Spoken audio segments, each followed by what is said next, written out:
Se você tem depressão, baixa autoestima ou desânimo, eu recomendo que você tome um banho primeiro.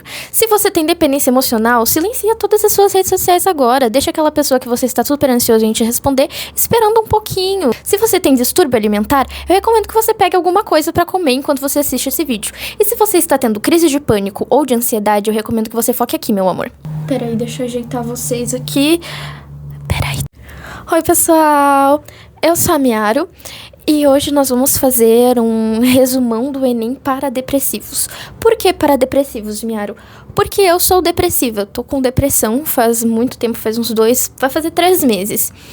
E eu não tenho motivação pra absolutamente nada. E eu tenho que estudar pro Enem porque, eu não sei se eu já comentei com vocês, mas eu gostaria muito de me tornar psicóloga.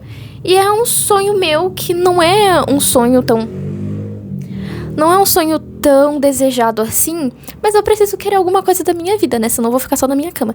Então, isso vai me dar uma motivação maior, né? Se eu trouxer aqui conteúdos pra vocês, ajudando vocês, né? Fazendo uma interpretação da matéria e ainda, colocando isso pra pessoas que estão com depressão ou com ansiedade e que não conseguem focar em mais nada.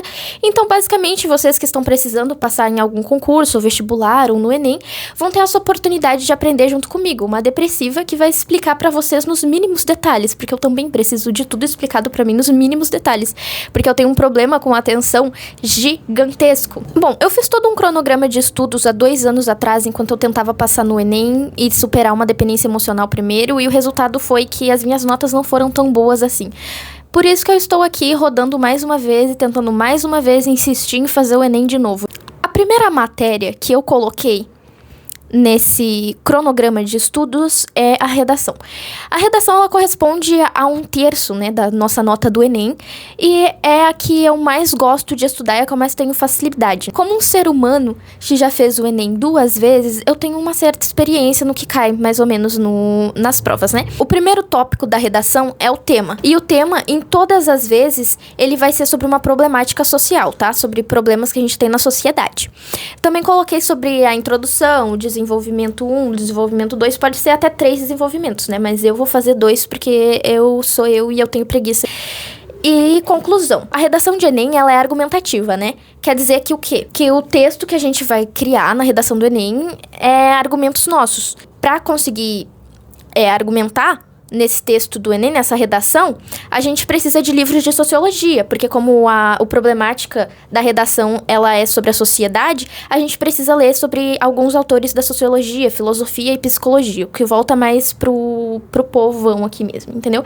Eu trouxe um livro pra vocês, né? A metódica vai ficar toda na tela, né? Eu não sei se já apareceu ou não, depende da minha vontade na edição, mas eu coloquei aí tudo o que vai acontecer pra nós aí. Esse livro que eu peguei é um livro pequeno, porque eu sou preguiçosa e eu não tô com vontade de ler um livro gigante, e também porque eu pretendo trazer mais alguns livros pequenos aqui pra vocês. O livro, ele é mais complexo, né? Ele usa de algumas palavras mais complexas, algumas coisas que a gente não consegue entender, e às vezes a gente começa a se perder no meio do texto. Então, eu fiz um breve resumo do meu entendimento sobre o texto, sobre cada página, e eu vou trazer aqui pra vocês, pra que vocês possam ter uma maior facilidade na compreensão.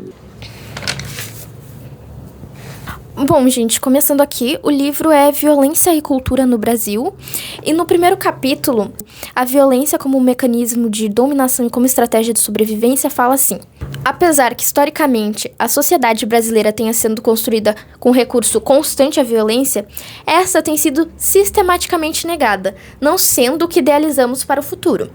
Ao contrário de países como os Estados Unidos, onde a violência é considerada um traço tão nacional quanto o beisebol. No Brasil, haveria uma índole pacífica, supostamente herdada do português, que teria promovido uma suave mistura de raças, criando uma sociedade harmônica. E bem diferente é o que nos ensina a nossa história, né? Nela vemos ocorrer os grandes e cruéis acontecimentos oficiais, como a proclamação da independência e da república. Quê? Muckers, não sei como é que fala isso. A violenta repressão a movimentos populares, como o Quilombo dos Palmares, a Cabanada, a Bailaida, Canudos, Contestado, os Muckers e a Revolta da Chibata.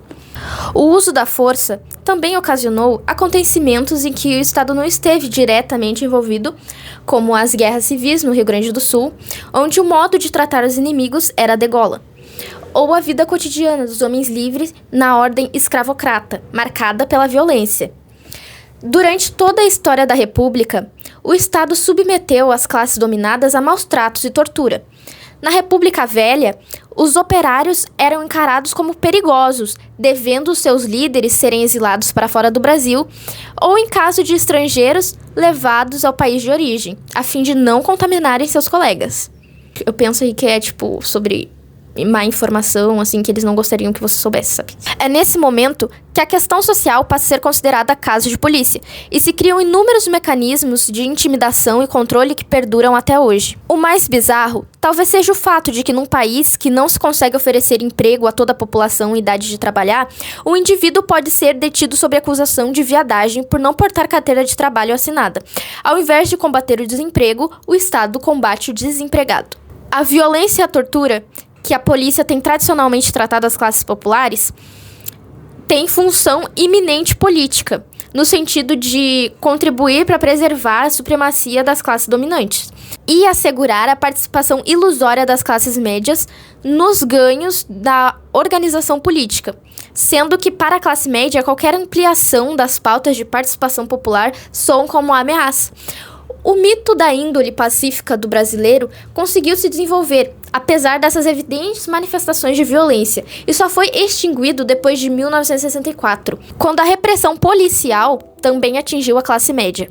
É por isso que chama a atenção o fato de que quando começa a abertura no mito da índole pacífica do brasileiro, é erguido sempre um segundo tópico no discurso oficial, onde a violência urbana é levada à posição de problema nacional, aparentemente por as classes média e alta também terem sido afetadas por ela. Quando alguns meios de comunicação e políticos falam em violência urbana, estão se referindo quase que exclusivamente à delinquência de classe baixa, minimizando a opressão policial e omitindo que, na realidade, são os acidentes de trabalho, a desigualdade, a desnutrição e a miséria que fazem um número muito maior de vítimas nas nossas grandes cidades. Se considerarmos que certos temas passam a ser questões válidas em determinados contextos sociais, é importante perguntar o porquê a violência urbana passou a ser considerada um problema justamente quando o regime começou a entrar em crise. Para responder a essa questão, partimos do princípio em que não existem todos os dados sobre a violência no Brasil, por dois motivos. O primeiro é que até agora não interessava ao regime que estava construindo um milagre econômico chamar a atenção para as suas contradições internas. Seria inconveniente que se noticiassem o crescimento do capital bruto e da criminalidade ao mesmo tempo.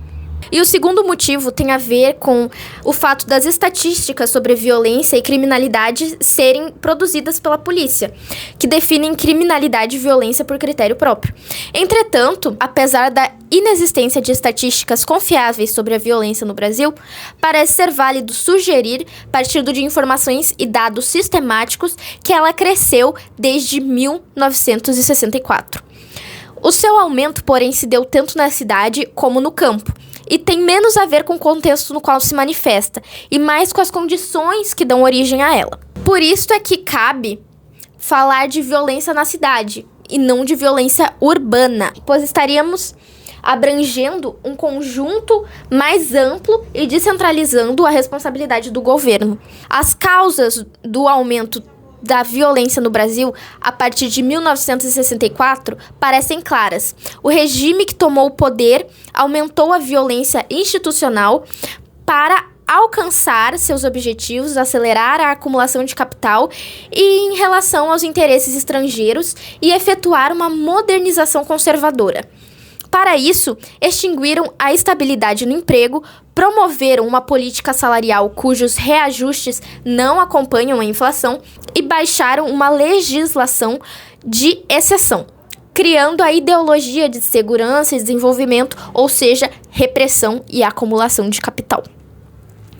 Isto se refletiu na cidade e no campo. É importante ressaltar que, apesar da exploração no meio rural, no qual índios e poceiros são vítimas da penetração do capital na agricultura, essa questão não é considerada legítima e importante. Quando o presidente Figueiredo, respondendo a uma criança, afirmou que se seu pai ganhasse o salário mínimo, meteria uma bala na cabeça, reconheceu que o salário mínimo é uma incrível forma de violência. Portanto, assim como a violência se constitui em mecanismos de exploração por parte das classes dominantes, ela se transforma em uma estratégia de sobrevivência pelas classes dominadas. A violência no contexto não é praticada apenas para satisfazer necessidades econômicas, mas se reveste de um caráter político, já que pela exploração da classe dominada, recuperam parte do excedente daqueles por quem foram expropriada. Nesse sentido, é revelador que o termo marginal se refira à mão de obra não integrada ao processo de produção capitalista e a criminosos da baixa classe. Quer dizer que o termo marginal ele se refere a criminosos de baixa classe, mas não se refere a tudo isso que o governo anda fazendo com a gente nos últimos anos. A famosa distinção entre classes trabalhadoras e classes perigosas. Talvez tenha sido Rubem Fonseca quem melhor retratou o desejo de compensar a privação de que se reveste a criminalidade de classe baixa no Brasil. No caso, privação de um salário digno ou de saneamento básico. Seu conto Feliz Ano Novo constitui uma brilhante análise da distância e do conflito entre esses dois mundos das grandes cidades brasileiras, cujos membros se encontram através de um assalto praticado por marginais no Réveillon, num bairro de classe alta do Rio de Janeiro. Não surpreende que o livro de Rubem Fonseca, que contém esses e outros contos, tenha ficado proibido por tantos anos pela censura brasileira. No conto O Cobrador, que dá título a uma obra sua mais recente, o personagem central é um marginal do Rio de Janeiro, que acredita ter como missão cobrar na bala o que julga como a sociedade lhe deve. Estão me devendo colégio, namorada, aparelho de som, respeito, sanduíche de mortadela no botequim da Rua Vieira Fazenda, sorvete, bola de futebol. Estão me devendo xarope, meia, cinema, filé mignon e uma palavra pesadíssima que eu não vou falar.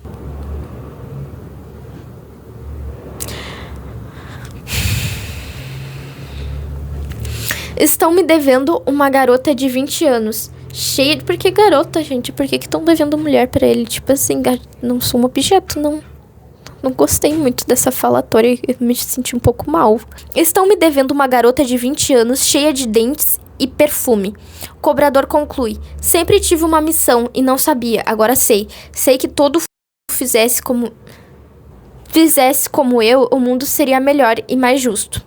É, entretanto, fundamental perguntar a que propósitos serve a dramatização da violência, procurando elaborar uma economia política da violência no Brasil atual. Aguiar Barros argumenta que não é suficiente mostrar conexão entre violência e crime, com a sociedade de classes e a apropriação privada daquilo que é socialmente produzido. É preciso ir mais longe, é preciso mostrar como as classes dominantes se aproveitam, através das mediações político-ideológicas, desse drama social, decorrente da própria natureza do sistema capitalista, em benefício próprio, isto é, em benefício do sistema gerador da criminalidade, mas garantidor de seus privilégios e supremacia. A violência vem sendo posta no status de questão nacional quando o modelo econômico entra em crise. Com o aumento da inflação, do desemprego e da crise política, é preciso criar um novo bode expiatório. Este é um marginal, figura que é utilizada para exorcizar os fantasmas da nossa classe média, tão assustada com a perda de seu status, com a sua crescente proletarização e com a queda de seu poder aquisitivo, alcançado nos anos do milagre. Neste esquema de utilização político-ideológica da violência, nunca se questiona o controle sobre o aparelho de repressão, os crimes de colarinho branco, as grandes negociatas, os acidentes provocados por falta de segurança no trabalho e a morte pela miséria. Todas essas questões são relegadas a um segundo plano, já que se eleva à posição de problema nacional a violência em nossas grandes cidades. Com este procedimento, cria-se uma imagem de opostos da realidade. Haveria sempre duas cidades em qualquer centro urbano brasileiro, uma dos homens de bem, coincidentemente possuidores de bens, e outra dos homens maus, coincidentemente, não possuidores de bens. Esta visão dualista ameniza o fato de que as duas cidades são, na verdade, um conjunto articulado, já que uma assegura a existência e a reprodução da outra. A utilização desta imagem ideológica serve para aliviar a culpa que as camadas privilegiadas sentem, necessitando, portanto, que alguém transforme em ameaça constante e bode expiatório aqueles que não têm como participar do banquete. Em suma, uma situação já descrita naquele samba que fala de um tumulto numa gafieira. Quem tá de fora não entra, quem tá de dentro não sai. E este foi o primeiro capítulo. Eu estou terminando só uns 2 dias depois, daí, porque me deu uma depressão e eu não tava conseguindo fazer mais nada da minha vida. E hoje eu estou ainda mais com alguns problemas, mas logo eu vou trazer o capítulo 2 e o capítulo 3 pra vocês, tá? Tchau, um abraço.